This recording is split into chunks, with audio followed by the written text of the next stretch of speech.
लालू यादव के विचारधारा को वहाँ रह के जो लोग लालू यादव के खिलाफ क्या क्या नहीं बोलते रहे हैं, उन लोगों के साथ रह के वो लालू यादव के विचारधारा का समर्थन कर रहे हैं।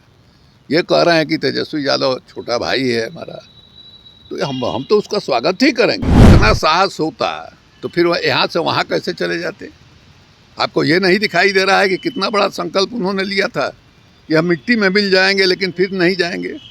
उन्होंने संघ मुक्त भारत बनाने की बात कही थी और फ़ोन करके बताया कि नीतीश जी देखिए, हमने कहा है कि मैंने नीतीश जी हमसे मशहूर नेता हैं। तो नीतीश ने जवाब दिया, आवाज़ हम सुन रहे थे कि आप ये सब काहे के लिए बोलते हैं। बिहार की राजनीति में इन दिनों कुछ ठीक नहीं चल रहा है। एक तरफ एनडीए गठबंधन में रार चल रही है तो दूसरी तरफ विपक्ष जो है इसका मजा ले रही है। ऐसे में आज राजद के कद्दावर नेता शिवानंद तिवारी ने कहा है कि केवल मुकेश सहनी ही क्यों, अब तो उपेंद्र कुशवाहा भी बीजेपी पर सवाल उठा रहे हैं और ये तमाम जो घटनाक्रम हो रहा है ये उत्तर प्रदेश को लेकर हो रहा है। क्या कुछ कह रहे हैं, पहले आप सुने। अब देखिए, ये एक विचित्र स्थिति एनडीए में पैदा हो गई है। मैंने सिर्फ मुकेश सहनी की ही बात क्यों कर रहे हैं? आप उपेंद्र कुशवाहा जो सवाल उठा रहे हैं, सम्राट अशोक को लेकर के जो सवाल उठाया जा रहा है, इन सब चीज़ों को आप देखिए। और भाजपा की ओर से कौन जवाब दे रहा है? जिनका भारतीय जनता पार्टी में एक ज़माने में कोई रसूख नहीं था, वो लोग भी बोल रहे हैं। जीतन राम मांझी के खिलाफ बोल रहे हैं या मुकेश सहनी के खिलाफ बोल रहे हैं। दूसरी तरफ नीतीश कुमार एकदम मौन है। अब हमको ऐसा लगता है कि नीतीश कुमार की जो अथॉरिटी थी एनडीए में, ना यार, अथॉरिटी थी एनडीए में, वो अथॉरिटी नहीं रही। उसकी वजह भी है, पिछला जो विधानसभा का चुनाव हुआ, वो चुनाव का जो नतीजा है, विधायकों की जितनी संख्या जीत करके नीतीश कुमार के पास आई और जितनी संख्या भारतीय जनता पार्टी के पास आई, इसका फासला जो है बहुत बड़ा है।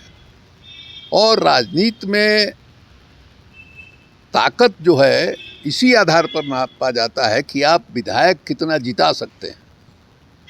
एक ज़माने में एक हैसियत थी नीतीश कुमार की, जिस हैसियत के चलते उस गठबंधन में उनको बड़ा भाई का दर्जा मिला था। अब बड़ा भाई का दर्जा उनसे छिन गया। ये पिछला जो विधानसभा का चुनाव हुआ और फासला काफ़ी जदयू में और भारतीय जनता पार्टी में, उसकी वजह से आप देखिएगा कि नीतीश कुमार एकदम बिल्कुल, जिसको कहते हैं डेमोरलाइज होना, बिल्कुल डेमोरलाइज वाली स्थिति में पहुंच गए हैं। इस बीच में इधर जो है उपेंद्र कुशवाहा वाली बात आई।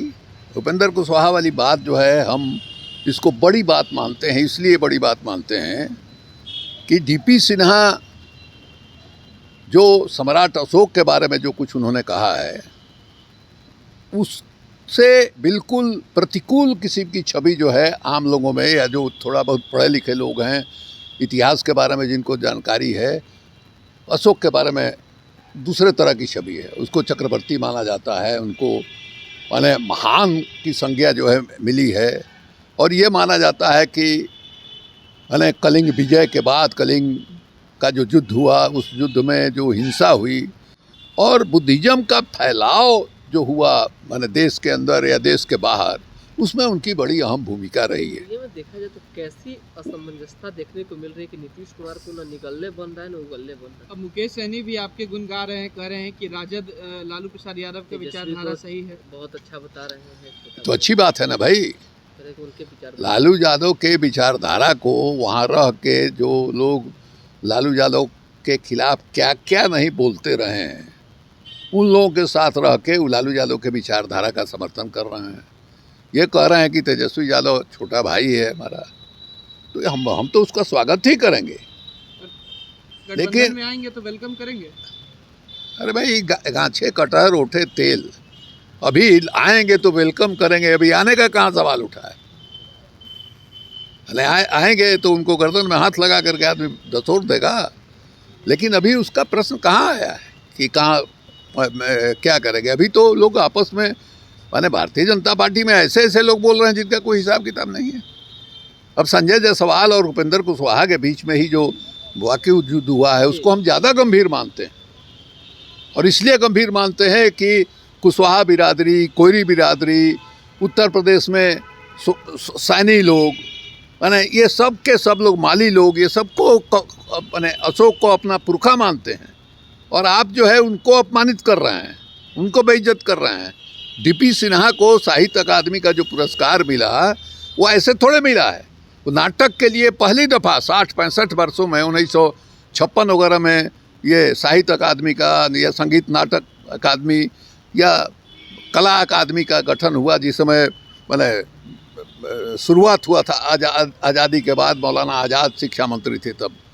उसमें उनको नाटक अकादमी के लिए पुरस्कार मिल चुका है नाटककार के रूप में। साहित्य अकादमी ने पहली दफ़ा नाटक पर जो है किसी को मैंने पुरस्कार दिया है। तो ये जो प्रतिष्ठा दी जा रही है, ये प्रतिष्ठा क्यों दी जा रही है? अशोक को अपमानित करने वाला, जो कोयरी, कुशवाहा, सैनी को सैनी अपना पुरखा मानते हैं, उनको आप बेइज्जत कर रहे हैं। तो ये साधारण लड़ाई नहीं है। इतना कुछ होने के बावजूद नीतीश कुमार की चुप्पी, मतलब क्या वजह हो सकती है? वजह यही है, डेमोरलाइज है नीतीश कुमार। क्या ऐसा नहीं लग रहा है कि जिस तरह से एक बार राजगीर गए थे, कोप भवन में छिप गए थे, फिर से चुप्पी उन्होंने साध ली है, फिर से सरकार में तख्ता पलट होने वाला है? या फिर उत्तर प्रदेश की वजह से? अगर इतना साहस होता तो फिर यहाँ से वहाँ कैसे चले जाते? आपको ये नहीं दिखाई दे रहा है कि कितना बड़ा संकल्प उन्होंने लिया था कि हम मिट्टी में मिल जाएंगे लेकिन फिर नहीं जाएंगे। उन्होंने संघ मुक्त भारत बनाने की बात कही थी। इस बात को क्यों भूल जा रहे हैं? कितना आसानी से उधर से इधर चले आएंगे। जिस दर से इधर से उधर गए, कोई ना कोई कारण होगा ना इधर से उधर जाने का। ये जो लोग कहते हैं कि साहब उन्होंने कहा, नीतीश कुमार के समर्थक लोग ये कहते हैं कि तेजस्वी ने सफाई नहीं दिया। जो सीबीआई का रेड हुआ 10 नंबर में, उसमें FIR में इनका नाम दर्ज किया गया, इसलिए वो चले गए। अरे सफाई का क्या मतलब होता है? सफाई तो आदमी कोर्ट कचहरी में देता है, लेकिन सिर्फ इसलिए कि FIR में नाम पड़ गया आप मंत्रिमंडल से बाहर निकालने की कैसे बात कर सकते हैं भाई? उसी समय जो है क्या नाम है, ये बाबरी मस्जिद के विवाद में उमा भारती पर केस ट्रायल हो रहा था और उस दिल्ली के कैबिनेट में, भारत सरकार के कैबिनेट में वो बनी हुई थी। तो ये सब बिल्कुल गलत बात है। ये अन्य कारण से गए। हो सकता है इनको डर लग रहा हो कि भारतीय जनता पार्टी की दिल्ली में सरकार है, इतने दिनों से हमने लंबे समय तक शासन किया है, और लंबे समय तक आप शासन करते हैं तो भूल चूक तो होता ही रहता है। तो जिस ढंग की ये सरकार है, जिस ढंग का चरित्र है कि तुरंत बदले की भावना से कार्रवाई करती है, वो कार्रवाई नहीं हो सकता है उसके चलते चले गए हों। लेकिन ये बिल्कुल स्पष्ट है कि लालू यादव के वजह से ही नहीं गए।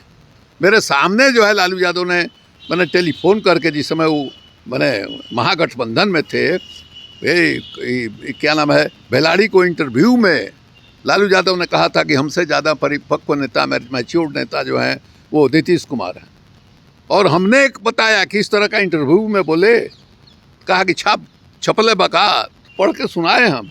मेरे सामने नीतीश को फ़ोन किया उन्होंने, और फ़ोन करके बताया कि नीतीश जी देखिए, हमने कहा है कि मैंने नीतीश जी हमसे मैच्योर्ड नेता हैं। तो नीतीश ने जवाब दिया, आवाज़ हम सुन रहे थे कि आप ये सब काहे के लिए बोलते हैं। तो कहीं से ये जो लोग कहते हैं कि साहब परेशान होकर के मैंने लालू यादव से नीतीश कुमार जो है उधर चले गए, ये बिल्कुल गलत है। नीतीश कुमार से परेशानी क्या होगी? नीतीश कुमार राष्ट्रीय राजनीति में जाए, बिहार खाली हो जाए तो उनके लालू यादव के बेटा को मिल जाए, यही अधिक से अधिक नीतीश कुमार चाहते होंगे। तो साफ तौर पर आपने सुना कि किस तरीके की बयानबाजी सामने आ रही है। एक तरफ राजद के दिग्गज नेता हैं शिवानंद तिवारी, वो कह रहे हैं कि अगर मुकेश सहनी लालू प्रसाद यादव के विचारधारा को मानते हैं तो स्वागत है उनका। फिलहाल खबर में सिर्फ इतना ही। आप हमारे साथ बने रहें और देखते रहें DTV भारत। नमस्कार।